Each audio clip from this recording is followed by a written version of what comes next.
good part of YouTube. Sakura Solo here, and welcome to the Sugar Star Bakery, produced by Lavender Industries. Today we're going to be putting a twist on an old favorite. We're going to be making a lovely, sweet, delectable blue velvet cake. Now, Paula Deen originally came up with a blue velvet cake recipe a few years ago, but pretty much just a recolor of the red velvet cake. And if you're from the Sonic community like I am, recolors are no good. So we're going to be using my recipe, using blueberry puree. Are we ready? Let's turn to my recipe book and take a look at the ingredients that we're going to need for this recipe. Alright, the first thing that we're going to need is half a cup or 1 stick of butter, salted or unsalted. If you're using unsalted, you're going to want to add 1/4 teaspoon of salt to this recipe, and it does need to be softened. We need 1½ cups of white granulated sugar, 2 large eggs, 1/2 cup of vegetable oil. Blue food coloring is completely optional. You can leave this out, but I like to add it for a little burst of color. You're going to need 1/2 cup of pureed blueberries. And we're going to need 1 tablespoon of white chocolate extract. I like to get mine from Fairy's Finest. 1 teaspoon of French vanilla extract.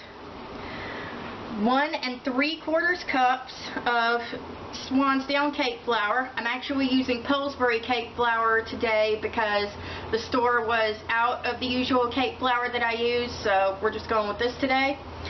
1½ cups of full cultured buttermilk. 1 teaspoon of baking powder. 1 teaspoon of baking soda. And 1 tablespoon of white distilled vinegar. Let's do this.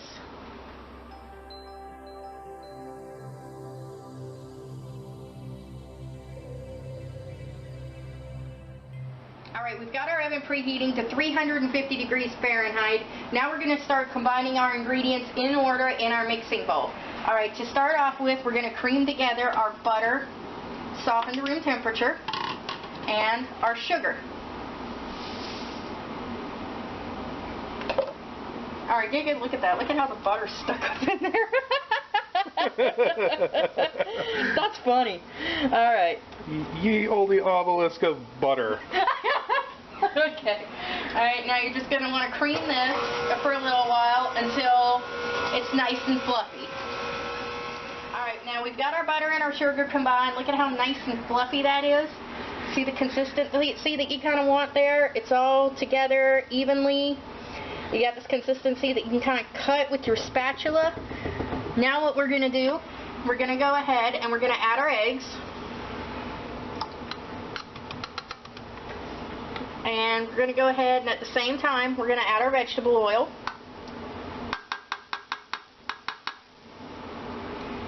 And we're just going to blend that until it's well combined.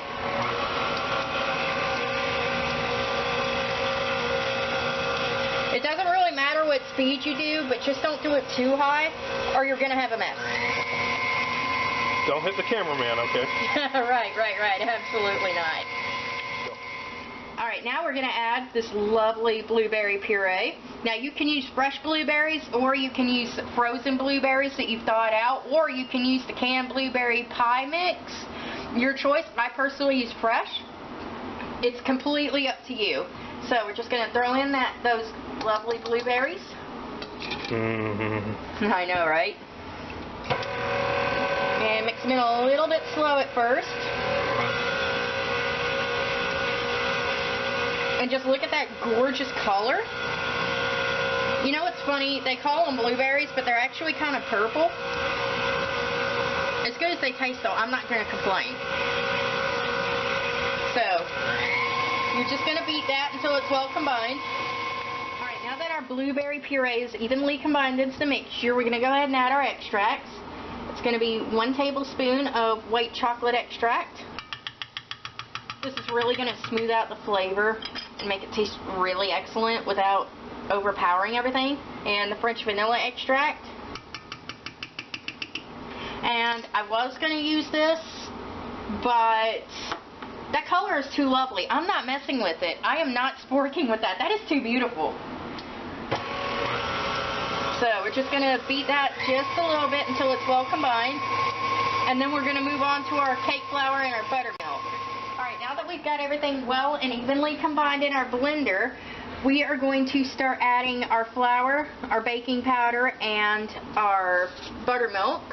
And we're going to add that alternatively so that everything gets mixed in evenly, and we're going to have a nice rise in our cake. We're going to begin and end with our flour mixture. We're going to add our baking powder to our flour, and we're going to add this in about 3 additions, and we're going to add our buttermilk in about 2 additions. So what we're going to do, we're going to go ahead and put some of our flour into our baking dish, and we're going to go ahead and blend that. Start it on a bit of a low speed so that you don't have a cloud in your kitchen. Pillsbury makes enough pipe bombs already. I know, right? Only company allowed in the U.S. to manufacture them. Those churned biscuits. Okay.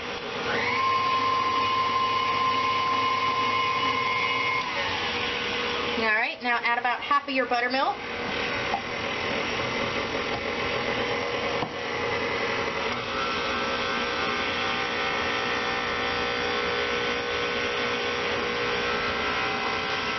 And when you see that's combining well and getting even, go ahead and slowly add in another third of your flour. Just eyeball it. It doesn't have to be perfect.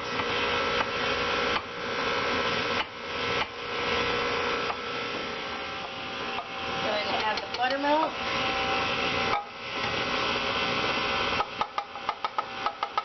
Okay, go ahead. Okay.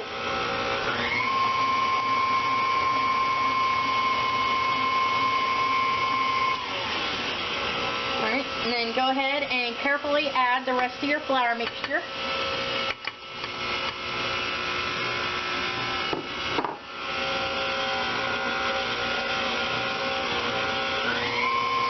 And just blend this until everything evens out. Alright, now we have all but the last 2 ingredients combined in our dish. It looks a little bit chunky, but that's because of the blueberry puree. This is exactly what you want. And it looks delicious, that gorgeous color. So, now, we have 2 final ingredients that we're going to add. We're going to add white distilled vinegar and baking soda. And this is what's really going to make our cake rise. There are other elements in the cake that's going to make it rise, but this is what's really going to put it over the top. So,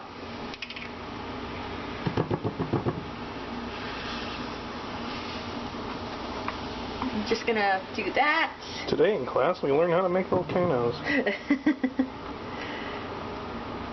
Trust me, the first time I did that, it was a volcano. Boom. Yeah, I did not quite read the instructions properly. Okay, and we want to gently fold this in because we don't want to break the foam. Because if we break the foam, we're going to break down that chemical reaction. And if we break down that chemical reaction, we're going to have a slightly flatter cake. So we're just going to gently fold it in by rotating our bowl, bringing batter up from the bottom, and sinking down some of the mixture gently. And you just want to do this until you don't see any more small rivers of your baking soda and vinegar mixture on the top. Your lava. Right, my white lava, yes. My white foamy lava. Because apparently that's how volcanoes actually erupt. Except for that one blue volcano, because of all the chemicals that are in the lava. So it glows blue at night. That's really amazing. Anyway. Alright, that looks like it's pretty well combined. Everything's gently folded in. Now it's time to go ahead and put it into our baking dishes. Alright, so I've decided to mix things up a little bit about how I'm actually going to bake these. Because this recipe will make 2 9-inch round cakes, 2 8-inch round cakes, 24 cupcakes, a 9 by 13 sheet cake, or a bite cake, I decided to split the recipe and make 1 9-inch round and 12 cupcakes. And we're fixing to throw them in the oven. And if you want to make 2 9-inch round pans, you're going to leave them in for 30 minutes at 350 degrees. For 8-inch round pans, 35 minutes. For 24 cupcakes, it's going to be 20 minutes. For a sheet cake, 30 minutes. For a bundt pan, 35 minutes. So what I'm going to do, this is actually going to take 30 minutes, and this is going to take 20, so 10 minutes before this comes out, I'm going to go ahead and pull the cupcakes out. They both bake at the same temperature, so it'll be just fine. Fixing to throw them in the oven.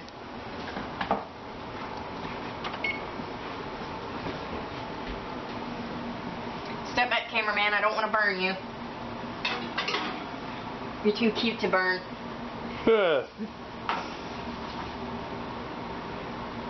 Okay. So, we're going to go ahead and set the timer for 20 minutes for our cupcakes. And then once the cupcakes come out, I'm going to set for another 10 minutes for the 9-inch round cake. Now we wait. Okay, so our cakes are out of the oven. They are cooled and whatnot. And as you can see, there's a little bit of browning on top of this one after I turned it out of the pan, and that's actually perfectly fine. In retrospect, I should have added a little bit more color, but the top is going to be a little bit brown, but that's okay because the inside is going to be this lovely blue color that you see over here. This is just a little bit brown because this was the part that was touching the pan. So and it's still going to taste the same. Correct, yes. And the color is still completely optional. In retrospect, I personally would have liked to have added some, but that's actually perfectly fine. We're just going to give these a little ice now and just make them look pretty. This is a very basic icing recipe.